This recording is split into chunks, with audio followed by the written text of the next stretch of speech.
plan is first constructive. Increasing marketing restrictions on tobacco industries is a violation of First Amendment rights found in the Constitution. The affirmative, along with the federal government, have no lawful jurisdiction in controlling the way these companies sell their products. Additionally, Peter has pointed out that the affirmative does not clearly show that increased restrictions will be an effective deterrent to crime, drug, disease rates in America. And this is why we negate the resolution, resolve that the United States federal government should significantly increase the marketing restrictions on harmful products. Furthermore, the plan which the affirmative proposes has a multitude of flaws. The first of those flaws is that their plan violates the First Amendment, stating that freedom of speech is guaranteed to all in the United States. According to Cornell University's Legal Information Institute, the U.S. Supreme Court has defined commercial speech as speech where the intended audience is commercial consumers and where the content of the message is commercial in character. That entitles corporations to First Amendment protection, which was ruled in 1886.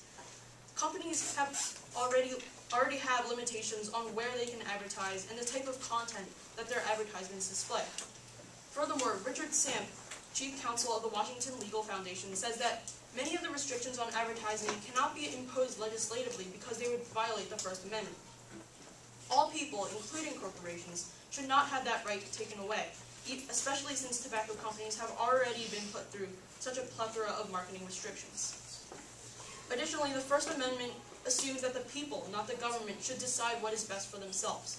This makes the most sense because, according to VOA News, 66% of the time, parents should be the ones influencing their child the most and should be making the decisions of whether their child is exposed to tobacco ads or, Many parents interviewed in the Baltimore Sun also agreed that they would prefer to have their own choices in deciding whether their child is going to be influenced by marketing attempts. Most importantly, efforts to decrease tobacco usage, like e-cigarettes, should be directed not towards increasing the restrictions on selling, but towards increasing awareness for these issues. For this reason, we offer our counterplan.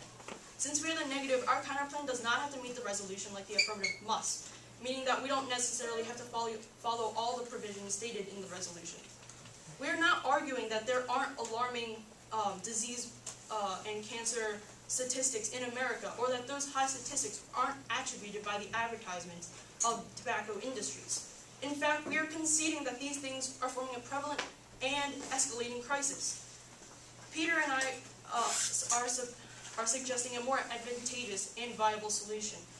Because of this, we will solve 3 harms in today's society: tobacco, like e-cigarettes, alcohol, and fast food. To solve the dilemma of tobacco as the leading cause of preventable illness and death, according to the National Cancer Institute, and also to curb alcohol consumption, our counterplan will enhance children's knowledge and understanding about the dangers that tobacco, alcohol, drugs, and fast food possess. This plan will provide education, resources, and evidence-based practices to families, communities, and particularly schools around the nation to bring attention to the inevitable risks and diseases associated with smoking, alcohol abuse, and overly frequent trips to, say, McDonald's. The program will be set starting in September 2011, the beginning of the school year, to decrease obesity in children due to poor nutrition and physical inactivity, and decrease the drug and alcohol abusers nationwide.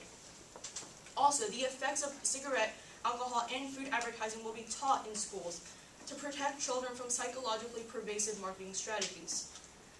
To administer the plan, local school boards will implement media education programs that teach about the effects of advertising, and the federal government will help finance the cost of establishing and spreading these programs. Every school in the United States must go through these programs to ensure that the most children can be benefited and educated, and will be less manipulated by advertisements seen on television, in magazines, on billboards, or elsewhere. Furthermore, if nationwide alcohol and tobacco-related deaths and obesity rates do not give a sign of decrease by 2015, then the programs will be reevaluated and a new plan of action will be carried out by January 2016. Our counterplan is much more beneficial than the affirmative plan because we circumvent the impractical and undesirable portions that we've pointed out by not violating the First Amendment and keeping the restrictions the way they are. In the long run, our counterplan will achieve even more benefits than the affirmative because the counterplan will additionally solve the problems of high alcohol and obesity rates, in addition to the tobacco usage. Even the American Academy of Pediatrics encourages a system of educating children and teenagers about the effects of advertising, in a non-controversial way of not restricting the marketing of the tobacco industry. There are proven courses that have been developed that teach young people to become critical viewers of media in all of its forms, including advertising.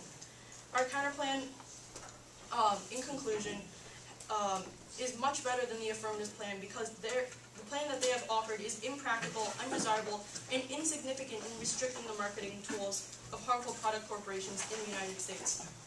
Peter and I have proven that the U.S. has enough restrictions in place currently while allowing companies enough freedom to advertise and keep their First Amendment rights. I must also stress that their plan of action contains far too many impracticalities to function properly.